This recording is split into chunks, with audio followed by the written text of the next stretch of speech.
Good evening, night owls and fearless explorers, and welcome to another gripping episode of Paranormal Nightshift, the place where your hair-raising confessions take center stage and the shadows dare to whisper their secrets. I'm Gideon, your guide through the twisting corridors of the unknown, where reality blurs and the extraordinary wait just beyond the edge of sight. But before we light our lantern and step into tonight's darkness, I invite you to paranormalnightshift.com to claim your free copy of The Birth of Dimensional Desperado.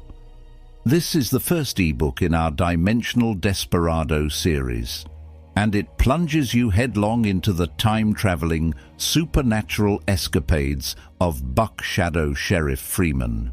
Trust me, you won't want to miss the thrilling start of his otherworldly odyssey. Let's turn our gaze into the mysterious void that awaits us. Our feature for the evening, a fiery warning, arrives courtesy of Emma, one of our brave listeners. Buckle up, dear friends. This story might make you question every flickering light or half-heard whisper in the middle of the night. I was born and raised in Arizona for most of my childhood, but my dad was originally from a small town in southern Indiana. Growing up, we'd sometimes take trips to see my extended family. Even though I was just a kid, I always felt something almost magical about that little Midwestern town. The rolling fields, the old brick buildings, and the thick woods that seemed to guard every winding road. I used to daydream about living there, where life appeared slower and neighbors knew one another by name. When I was around 11 or 12, I started having a hard time at the tiny hippie school, as my dad liked to call it, back in Arizona. The bullying had become unbearable. It wasn't that I didn't fit in. I just felt like the odd one out. My parents saw how miserable I was, and almost on a whim, they uprooted our lives and drove us across the country to start anew in that small Indiana town. Our new house was ancient, at least a century old, if not older, but it was far from neglected. The floors were polished, the walls painted, and every corner seemed to have a hidden story. For someone like me who moved around a lot, I must have lived in over 14 different places by then. It was comforting to have a place I could call a home, finally. It didn't feel transient or temporary. I had the most enormous bedroom I'd ever had, a space I could make my own. Time drifted by in that big old house, and I loved every moment.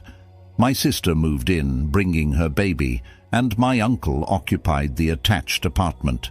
The family vibe was strong. Dinners together in the dining room, baby laughter echoing in the hallways, the usual hustle and bustle you get when multiple generations live under one roof. We did start noticing some oddities, though.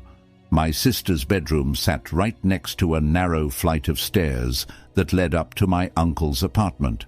At odd hours, incredibly late at night, she'd hear footsteps going up and down those stairs.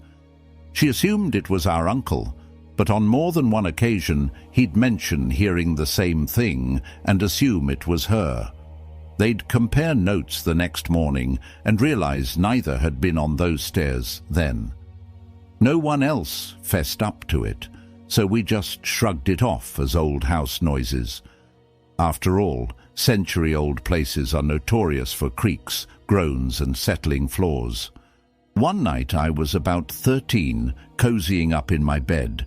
I had my TV on, one of those old reruns that run late into the night, and my iPod in hand, scrolling through songs I'd just downloaded.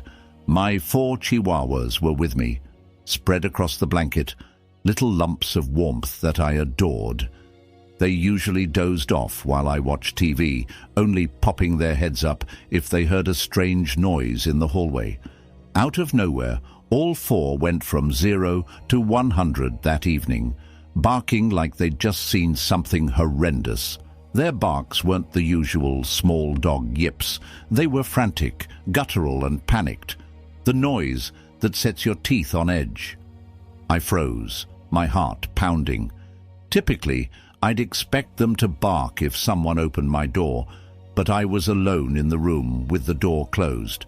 So I looked around, trying to figure out what had spooked them. Then I saw him. Across my room, just within the glow of the TV, a man sat on the floor. His knees were drawn up to his chest, and his hands clutched his face like he was trying to hide from the world. I remember thinking, "Who is that? How did he get in here?" But no logic could explain how a stranger had appeared so silently. My entire body went rigid with fear, and the hair on my arms stood up. Suddenly, I realized he was weeping. It started as a quiet sob, then grew louder and more guttural. His shoulders shook with each labored breath, and I almost felt his anguish. But as the dogs continued to bark, he lifted his head and looked at me. That's when I saw the burns, horrific burns, covering his entire face and hands. It was like all the skin had been charred away, leaving shiny, raw patches of flesh. The closest description I can muster is Freddy Krueger, but even that image doesn't justify what I saw. He looked so pained, so ravaged by fire. For a split second we locked eyes, his sorrow twisted into rage, and he yelled a furious, inhuman yell. My pulse thundered in my ears as he sprang to his feet and rushed straight for my bed. The footboard shook violently as he grabbed it, and his screams, though unintelligible, vibrated with anger. Every instinct in my mind screamed, "Run! Fight! Do something!" But I couldn't. It was as if fear had paralyzed me. All I managed to do was yank the covers over my head like a terrified little kid. The dogs were still barking their heads off, possibly even snarling. The bed shook, and I heard what I can only describe as the guttural noise of someone caught between a sob and a roar. Then, out of the blue, everything went silent. I stayed huddled under the blanket, my chest burning from the lack of air. I'd been holding my breath. I was too frightened to move. After what felt like an eternity, though it could have been seconds, I gathered enough courage to peek out. The shape, the burned man, he was gone. My room was just as it had been, the TV still playing the same episode of the show, as if time had barely passed. The dogs, panting from exertion, scanned the room with anxious eyes. Tears stung my face from terror and sheer confusion. What did I see? A dream wouldn't have left me so shaken, or the dogs so frantic. My father must have heard the commotion because he soon knocked on my door. "What's going on in here? All that barking. Are you okay?" he asked, his voice thick with sleep and frustration.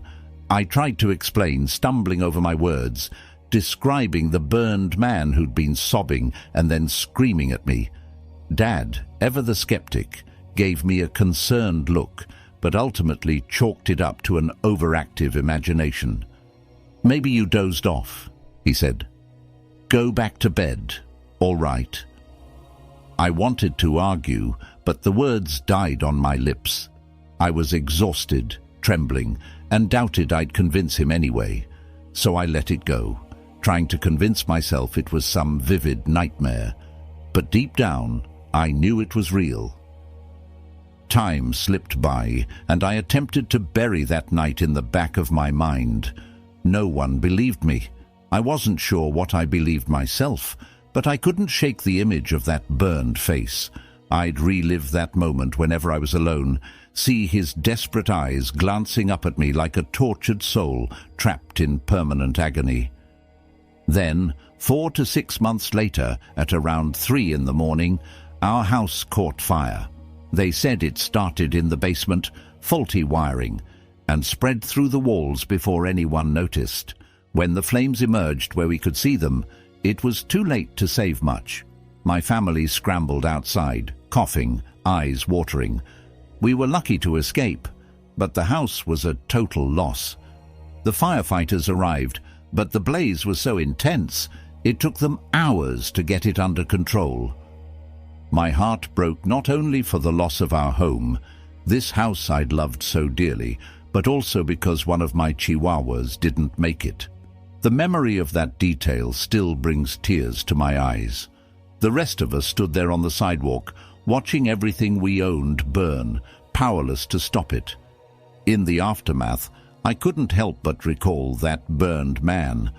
I wondered if he was trying to warn me, somehow showing me his tragic end to foretell what might happen to us.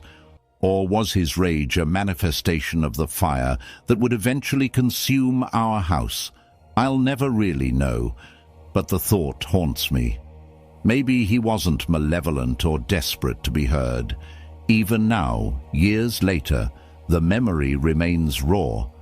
I'm 28, and I still can't talk about that night without my throat tightening and tears slipping down my cheeks.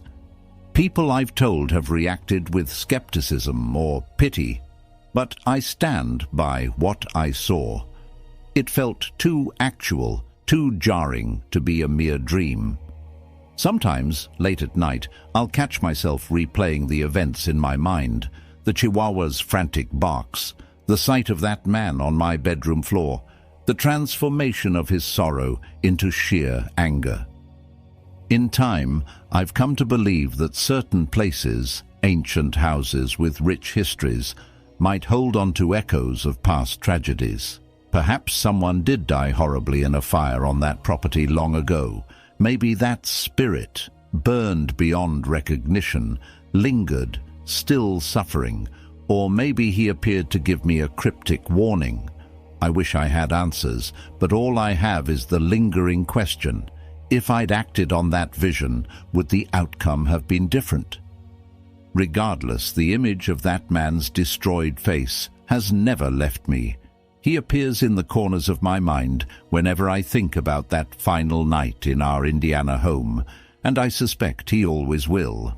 Some nights, when I stare at the flicker of a candle or the flare of a lighter, I feel a chill run down my spine, reminding me of how fragile life and a home can be when faced with the destructive power of the flame. And with that, dear listeners, we close the chapter on this mesmerizing encounter. Emma, we can't thank you enough for shedding light on your extraordinary story.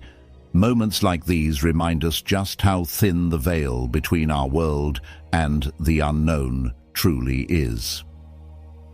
If tonight's tale has you craving more paranormal intrigue, we invite you to support Paranormal Nightshift by joining our Patreon, where you'll enjoy an ad-free experience and gain first access to upcoming installments of our Dimensional Desperado saga, complete with extra perks that heighten every thrill. If Patreon isn't your style, no worries at all. Subscribing to our podcast on Spotify and YouTube helps us continue to unearth and share hair-raising stories from intrepid souls like Emma. While you're there, drop a comment to let us know which chills ran deepest. We live for your feedback, and it shapes each new episode. Remember to stop by paranormalnightshift.com to claim your free copy of The Birth of Dimensional Desperado. Immerse yourself in Buck Shadow Sheriff Freeman's daring adventures through time and space. If Emma's account has piqued your curiosity, you won't want to miss Buck's wild ride. Finally, if you've harbored a strange tale, don't hesitate to submit it at paranormalnightshift.com. After all, the darkness is vast and brimming with stories waiting to be told. Until next time, stay watchful, stay fearless, and keep your ears tuned to the shadows here on Paranormal Nightshift.